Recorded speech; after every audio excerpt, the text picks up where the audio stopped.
My name is Kwesi. I'm going to be an MC for the day, which just means I'm going to be telling you about these wonderful speakers that are going to be coming up to tell you some powerful stuff. So our first speaker today is a young lady that I just had the pleasure of meeting. Her name is Kat Adams.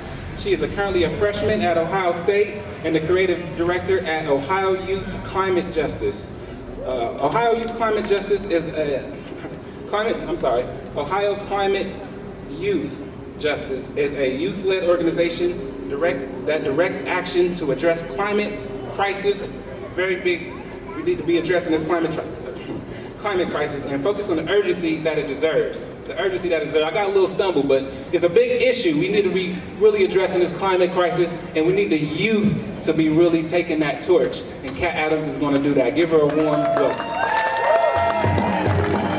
The UN just released a report that the Arctic will be practically ice-free in September, at least once before 2050. Since their last report, annual global emissions have nearly doubled. And the experts tell us that we are inching closer and closer to the point of no return.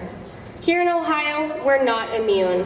Across our state, we're seeing ozone levels high enough to diminish our crop yields, more frequent floodings, and more severe summer droughts.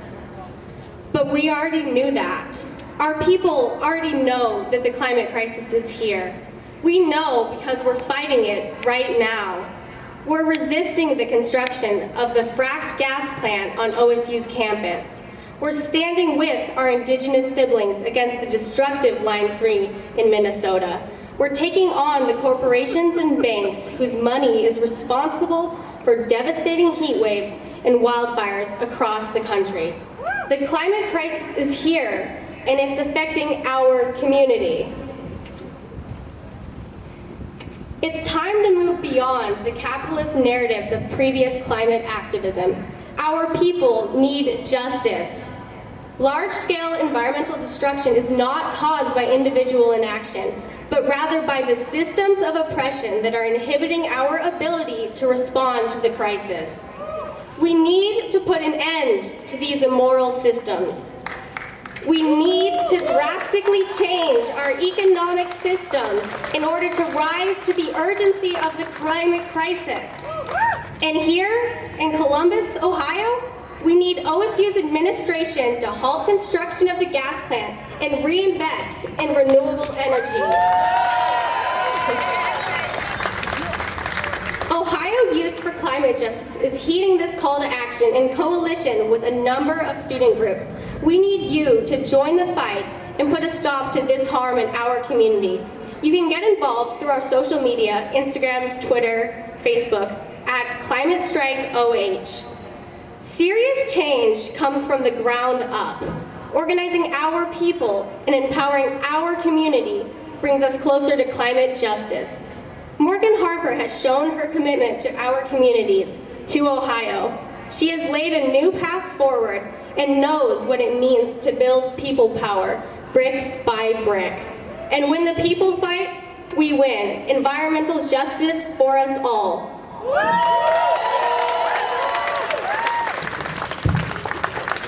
I guess that's not an option. Okay. Well, I'm gonna just have to lean over a little bit then. Thank you, Kat. That was beautiful and so timely. I don't think we're really paying attention to how important this climate issue is. So our next speaker is somebody that from the moment that I met, I just could feel her passion. I knew she was on fire and I knew that we was gonna be working together.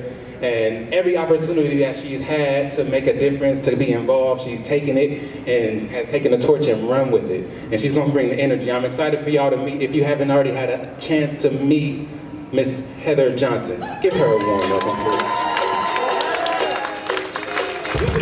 Hi everybody, how y'all doing? Central Ohio, how you doing? All right, are you ready for Morgan Harper to be the next U.S. Senator? You ready to cut the music, DJ? All right, bet. Okay, that was not a part of the speech. All right, and my name is Heather Johnson. I'm a single working class mother. I was born and raised right here in Columbus, Ohio. I am born the youngest of 3 siblings, and I also have parents from the Mississippi Delta. I am a community worker. an organizer, a homeless advocate, and a criminal justice activist. I am a deep believer in the power of people, and I am proud to stand here before you today as a part of the movement to elect Morgan Harper as the next senator from the great state of OH. All right, my story is one that it is normal not to have health care for someone who is sick. One where it's normal to live in poverty. One where it's normal to live in a broken criminal system. And one where it's normal for people of color not to vote because politicians have lied to them over and over and over and over and over and over again. If you are tired of being lied to, say I'm tired. If you are tired of being lied to, say I'm tired. I too am tired of being lied to, and that's why historically I haven't endorsed anybody running for a public office. But you see me standing here today, and I am here because I believe in Morgan Harper. What we need is change, and I believe that Morgan Harper is the change we need for all. Morgan has spent her life advocating to improve our communities. She has the track record, whether it is volunteering in our neighborhoods or fighting big banks to win back billions of dollars for the people. I have personally seen the dedication, love, and passion that Morgan has for serving. Over the last year, Morgan has worked to distribute over 15,000 masks, has gotten people to their vaccinations, and she has led Stop the Violence rallies across the city, Columbus, Ohio, that is. Morgan was literally mobilizing voters, registering votes, and making sure every voter had access to place their vote because the voice of our community matters to her. Politicians continue to ask for our votes and only to never return and never deliver. Finally, we have a candidate that's not owned by big corporations, that cares about climate change, that cares about our communities, and most importantly, that cares about you. We have something to gain to vote for a candidate who truly cares and wants the best for us.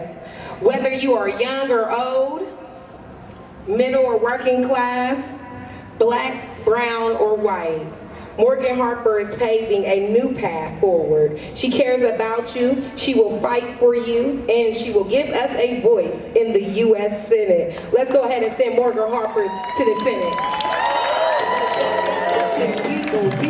Did I tell y'all she was gonna bring the energy? How many people by show of hands was involved in the campaign one way or another last year? So I'm assuming everybody else kind of got wind of what we were doing, what Morgan has been doing since then. Yeah, it's gonna be plenty to do. We're gonna be knocking doors, we're gonna be reposting, any way you can share, any way you can be involved is gonna be so amazing. It's gonna be so appreciated. It's a team effort. We are gonna get Morgan elected, right?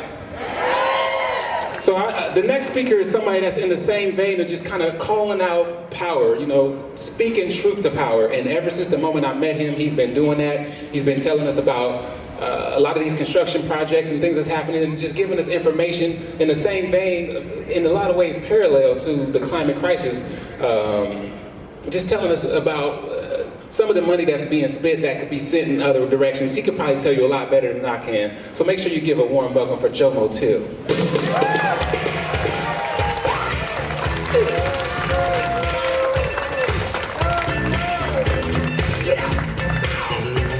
Can't go wrong with James Brown, the power of Godfather of Soul. Hi everybody, and thanks for coming out. I know we all appreciate it. I know Morgan certainly does too. Again, my name's Joe Motil. I'm a lifelong resident of Columbus for 65 years, and I've been fighting for fairness, opportunity, and justice for the last 35 years in this community. Many of you know that I've run as a candidate for Columbus City Council and state representative, and I have never been one to remain silent while calling out our local politicians on the economic and social disparities that exist in this community. I'm one of 11 children. My father was the sole breadwinner of his family. He worked as a union carpenter and eventually became a superintendent for a local general contractor. By no means did I come from a family of wealth.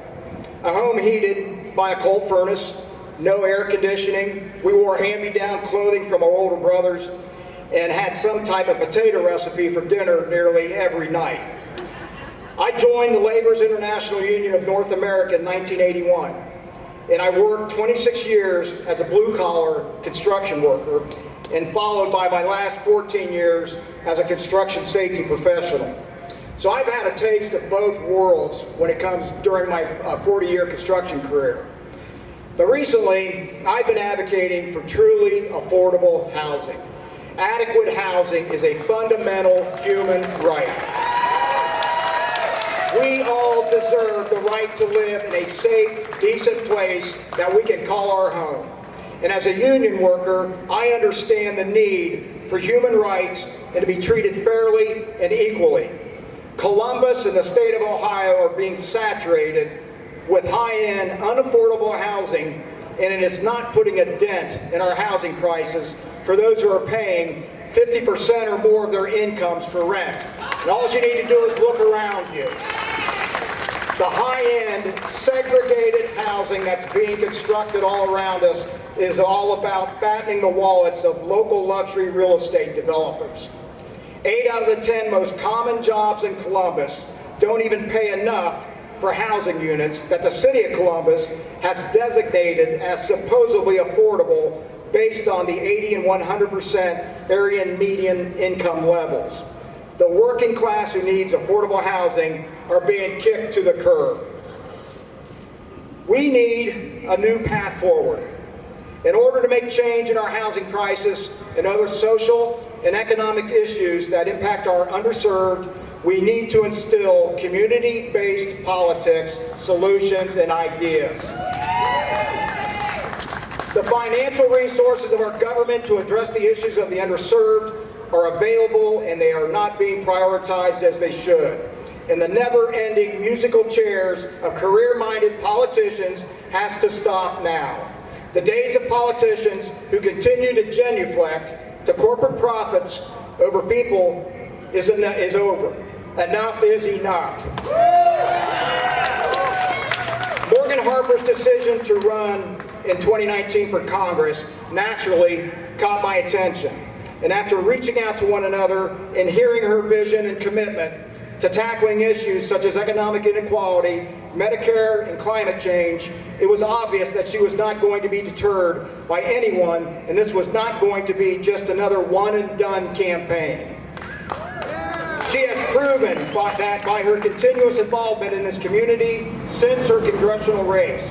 The state of Ohio needs Morgan Harper as our next U.S. Senator. If we are to move forward as a people's government, the time has come. Thank you.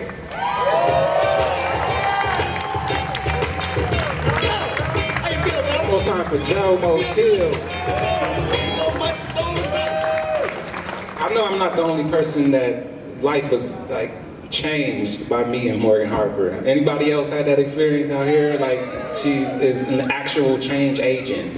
I remember we were at the, I don't know what you want to call it, when they were deciding on who the new police chief was going to be, and we were leaving, and we were just passing out literature.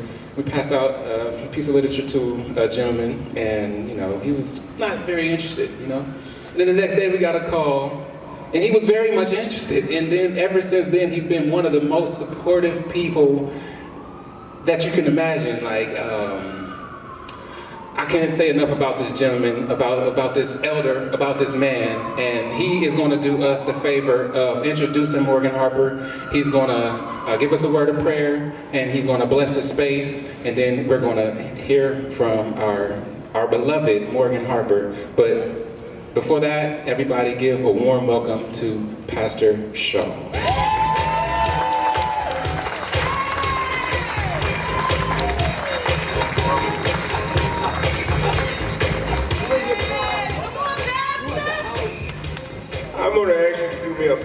today, I'm going to ask you to let your guard down for just a moment, and then you can put them back up. But many times we as progressives, we've lost our faith because we don't get along with one another because we have different ideas. But today I would ask you to just drop your guard for just a moment. Take out your heart and let's pray together. Let's pray together. We didn't come with our guns today, did we? We came with our hearts. And so let's take this place and let's take this space for something positive and something wonderful and something beautiful. So let's pray together. We pray today with eyes open, heads lifted up, not in disrespect, but today we heed to the scripture to watch as well as pray. We come not with our eyes open to search for capital invaders. We come with our eyes open to seek a future of peace and unity. Wisdom as our heads are lifted up with confident faith toward the future. Our world has been draped in the painful episodes of a pandemic. And our nation has stumbled beneath the evil of discord and disunity. We've watched it on our television, and we realize that we need a new path forward. We pray with eyes open that we might discontinue the disregard for our universe as we probe into space without even understanding the full ecological things that will happen in the future.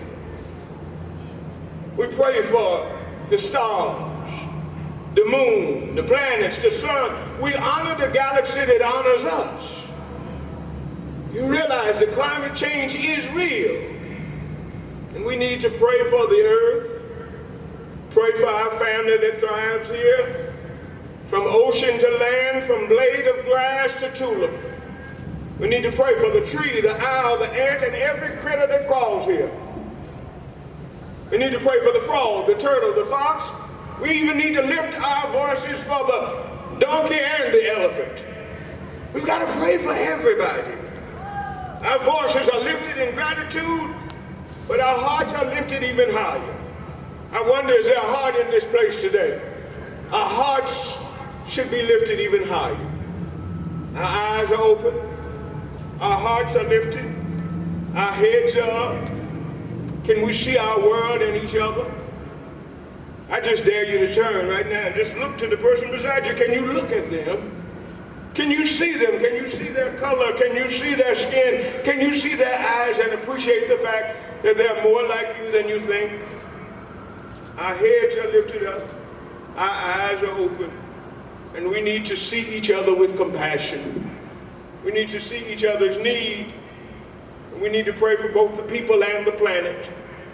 Help us to embrace housing as a human right. Or somebody should have repeated that, housing as a human right. Our hearts are burning for those who are in poverty. We need to be moved toward a movement against hatred and brutality, inequality, and sexual harassment. Help us to care for the born as much as we care for the unborn. We pray for mothers and fathers and children and family. We give thanks for human rights, especially the rights of minorities and women's rights, hoping that someday women's health rights will be secure throughout the nation. Hoping that the knee of oppression will come from the neck of the oppressed, because we need a new path forward. We pray for unity, peace, and love. We bless all peoples, creeds, and traditions. We bless all sexual orientations. We pray for everybody. We pray for people from all over the world. Doesn't matter where you come from. We pray for you, because we're one big family. So we pray together with our minds centered on love. Because let me tell you today, love is the answer. I wonder, could somebody just say love one time? Love is truly the answer. And we can see it as it's manifested in activists that are all over the globe. But I tell you where you can really see it. You can see it anytime you see Morgan Harper working.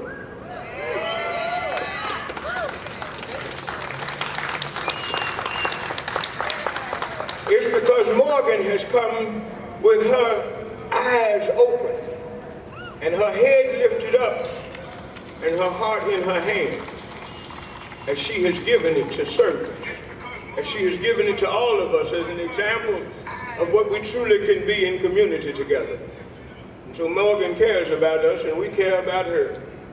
And so please bless her today as we choose her to climb the hill for justice, as she's centered by compassion and led by love.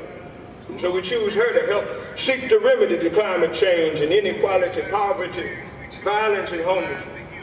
So bless Morgan as we pray, that she might bring transformed and accountable legislation to the corporate greedy who undervalue their workers for low wage, forced by the greedy to work harder and longer for less. And so give her the strength to lead us on a new path forward.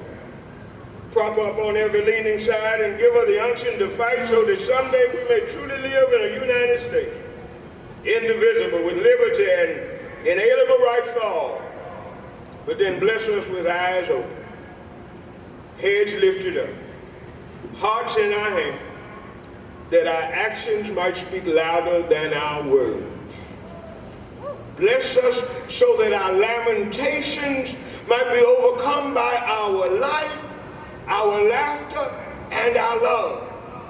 So that someday in this country, we might allow our actions to speak louder than our words, and simply look to our neighbor and say, I love you. Amen.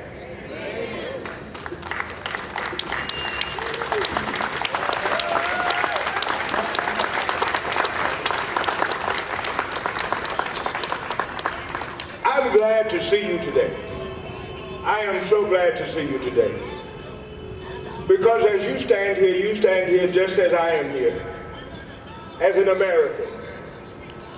As an American that's not against another American, but as an American that wishes to embrace each American and to love the best part of you. I met Morgan Harper, and as he said, I wasn't too kind initially, because I had another candidate in mind, let's put it that way. But after talking to her and after reading about her, I found my very own superhero on earth. And the power that all of us have to be superheroes is the power of love. It's the power to have compassion for one another. And I tell you, I am looking forward to the grace and the great power of compassion and community as it arrives in Washington, D.C. to represent this great state.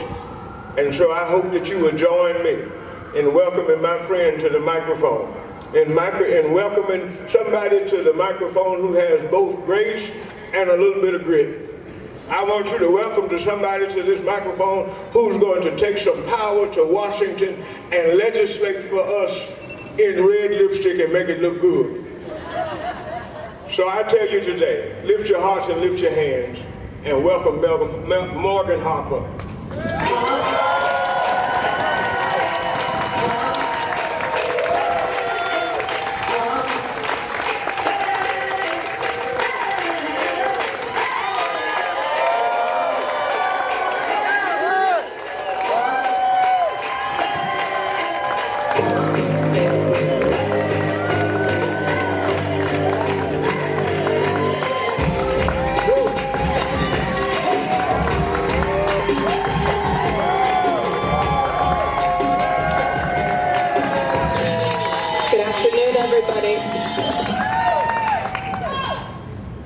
Good afternoon. I want to thank everyone for coming today. I know we all have a lot going on, and I really, really, really appreciate it. Ooh, and I can't even tell you how much it means to me to be here in community with all of you. First, I want to get some thank yous out. Our incredible speakers. Can we all give a round of applause for our speakers?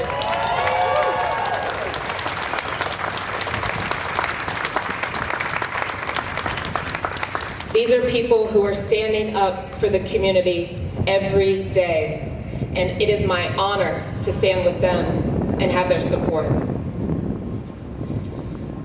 I also want to acknowledge, and I see some of y'all out there, our organizers who have been with us since day one, fueling this movement. Thank you so much for your support too.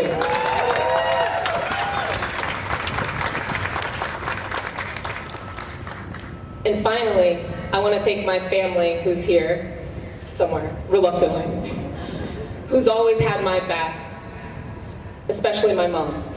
Thank you.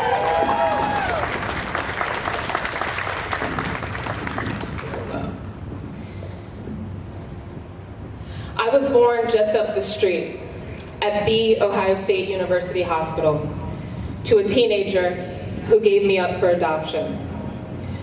For the first 9 months of my life, I lived in a foster home. And just like it's done for so many others, Central Ohio stepped up for me and gave me a chance at life.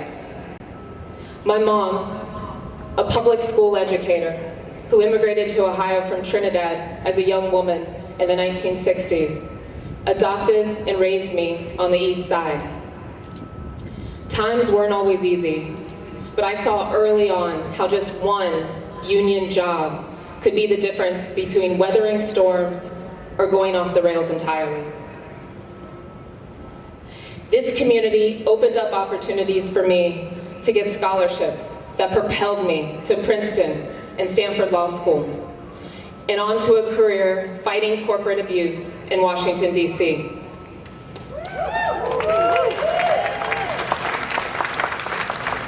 And it all started here in Columbus. So there is no other place that I could imagine making a historic announcement. While Ohio has done many great things, it has never elected a black person or a woman to the United States Senate. We're about to change that.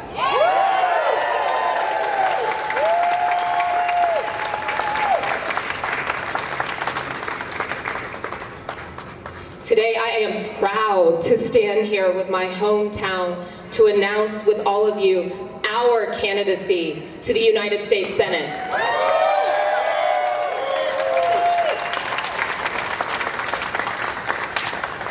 We're running for Senate because this moment demands a new voice. A voice from and for the people, with a new game plan and a new path forward. Because God knows we've walked the old paths to death, and we can't take it anymore. Greedy corporations laying off our union brothers and sisters and making it impossible for small businesses to start, let alone survive. Career politicians who have rigged the system, cutting secret deals that have gutted our schools, created no accountability to Wall Street, and trade agreements that have destroyed communities across this state. An opioid crisis that was ignored by politicians who were bought by Big Pharma. And now, the far right is trying to turn us against one another as they tear apart the fabric of our democracy. Enough. They've had their turn. Whose turn is it now? Our turn. Whose turn is it now? Our turn.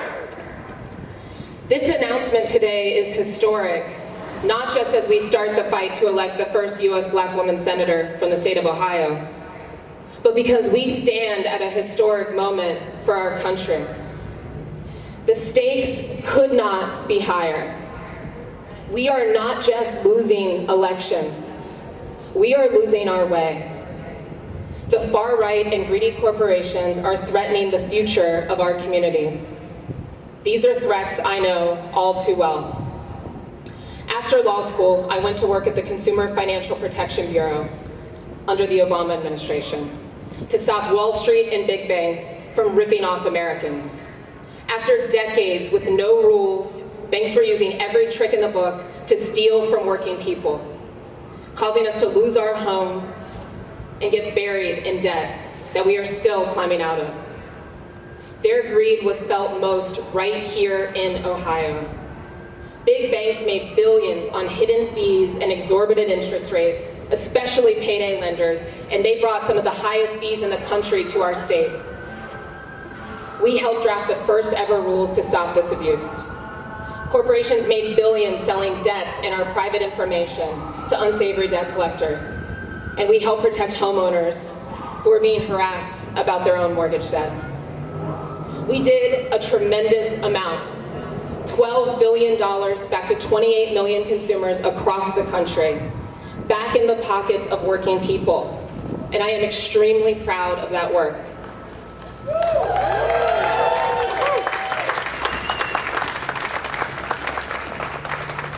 But I also saw its limitations, because even after all of that progress, our economic system was still rigged against us. See, these career and far-right politicians talk a good game about working people. They whip up folks' anger and fear. When I look at the Republican opposition for the US Senate, all I see are cowards who will always toe the party line and never upset their corporate donors. In Ohio, we know what this looks like. Politicians cut deals with First Energy for $1 billion bailout on taxpayers' dime. Politicians got big donations, CEOs got richer, Ohioans got screwed. And don't get me wrong, the First Energy scandal is very, very bad, but it is not unique. I've done battle with corporate lobbyists and special interests in Washington, D.C. I know how they work. For every First Energy we hear about, there are 5 more that we don't. The special interests do not care which party has power.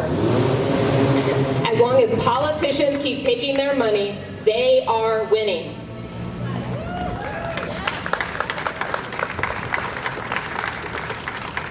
But you know what? The corporate donors and their pet politicians have had their turn. And whose turn is it now?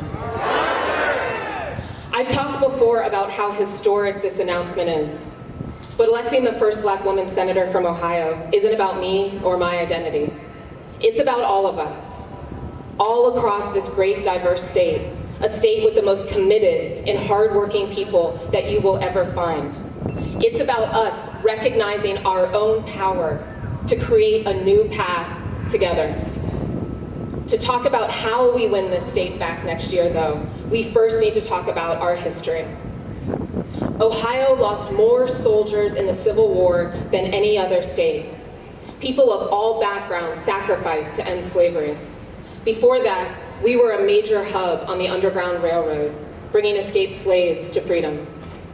Years later, a group of Ohioans met at the home of Constance Nichols over on Taylor Avenue to form an organization that would pave the way towards civil rights, long before the national movement caught up.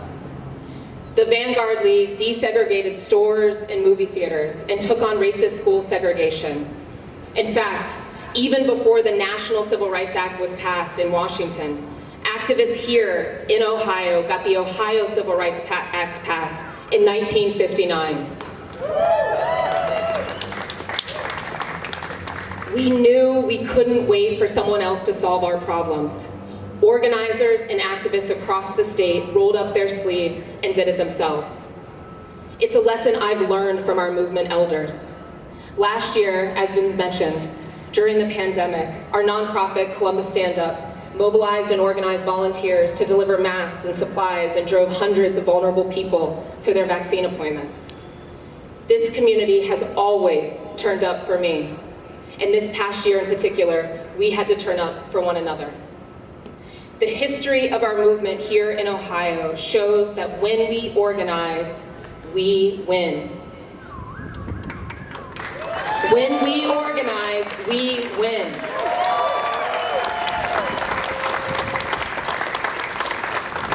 We, the people and activists, have never forgotten that, but our politicians have.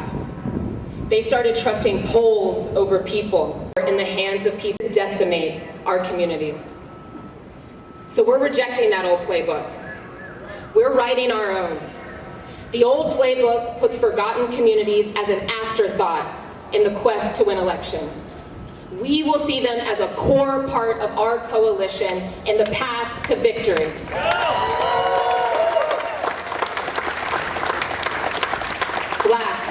Latino, Asian communities, rural communities, young people and seniors alike, union workers, small business owners, middle-class families across this state who are living paycheck to paycheck.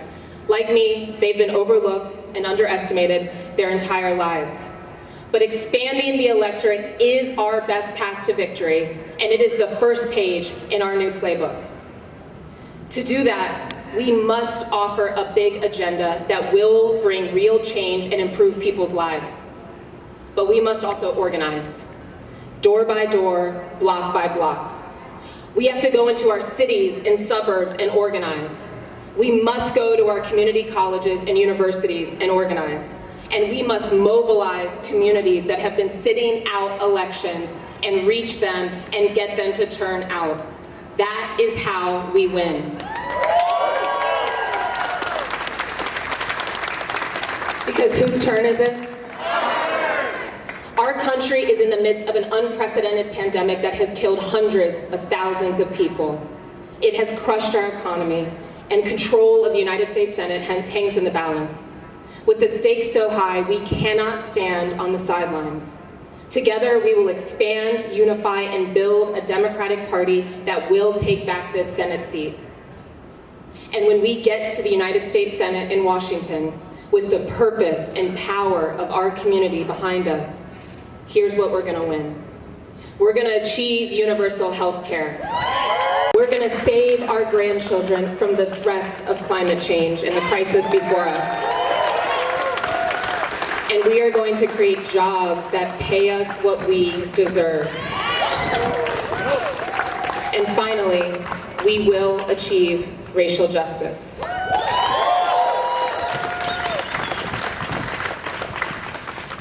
Toni Morrison, a great Ohioan, once said, "Your real job is that if you are free, you need to free somebody else. If you have some power, then your job is to empower somebody else." I will say it today and every day until we win next November. This campaign is about giving power back to our communities. It's about throwing out the old playbook and blazing a new path forward. And that organizing starts today with you, door by door, block by block, in every community and every part of the state. They are counting Ohio out, do not doubt that. They are counting me out, you might have already heard it. But they don't know the power that lies in you and the fight that lies in me. Whose turn is it? Whose turn is it? Now let's go get our power back. Thank you.